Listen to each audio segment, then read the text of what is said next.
തിരുവനന്തപുരം കഠിനംകുളത്ത് യുവതി കൊല്ലപ്പെട്ട സംഭവത്തിൽ പ്രതിയെ തിരിച്ചറിഞ്ഞു. കൊല്ലപ്പെട്ട ആതിരയുടെ ഇൻസ്റ്റഗ്രാം സുഹൃത്തായ കൊല്ലം ദളവാപുരം സ്വദേശി ജോൺസണാണ് കൃത്യം നടത്തിയതെന്ന് പോലീസിന് തെളിവ് ലഭിച്ചു. പ്രതിക്കായി പോലീസ് ലുക്കൌട്ട് നോട്ടീസ് പുറത്തിറക്കി. ഇൻസ്റ്റഗ്രാം റീൽസുകൾ വഴിയാണ് ആതിരയും പ്രതി ജോൺസണും തമ്മിൽ അടുപ്പത്തിലായതെന്നാണ് പോലീസിന്റെ നിഗമനം. ഈ അടുപ്പം പിന്നീട് പ്രണയമായി മാറി.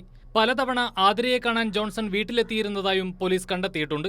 സ്വകാര്യ ദൃശ്യങ്ങൾ കാട്ടി ഭീഷണിപ്പെടുത്തി 1 ലക്ഷത്തിലേറെ രൂപ ആതിരയിൽ നിന്ന് ഇയാൾ തട്ടിയെടുത്തിരുന്നു.